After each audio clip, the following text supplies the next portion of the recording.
9મી ઓગસ્ટના વિશ્વ આદિવાસી દિનની ઉજવણીના ભાગરૂપે આદિવાસી વિકાસ સંગઠન ભરૂચ દ્વારા ભક્તેશ્વર હોલ ખાતે આદિવાસી સંસ્કૃતિને ઉજાગર કરતા પોસ્ટર પ્રદર્શનનું આયોજન કરવામાં આવ્યું હતું।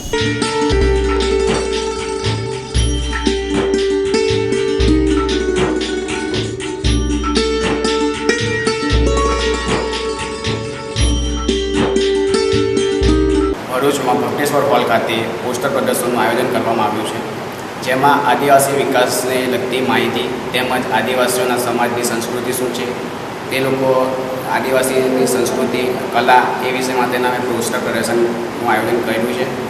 આ બધું મારા ગ્રુપના મેમ્બર્સના સાથ સહકારથી આ વસ્તુ સફળ થઈ છે। બીજું કે આજના સમયમાં આદિવાસી સમાજની જે સંસ્કૃતિ છે, જે કલા છે, તે ભૂલાતી જતી છે। એના માટે અમે એક નાનો પ્રયાસ કર્યો છે કે જેથી આદિવાસી સમાજની સંસ્કૃતિ શું છે તે લોકોને ખબર પડે। એના માટે અમે આજે પોસ્ટર પ્રદર્શનનું આયોજન કરેલું છે। બીજું કે અમારા ગ્રુપનો મુખ્ય હેતુ અમારા સમાજમાંથી જે અશિક્ષિત લોકો છે તેને શિક્ષિત કરવાના, બેરોજગારોને રોજગારી અપાવી।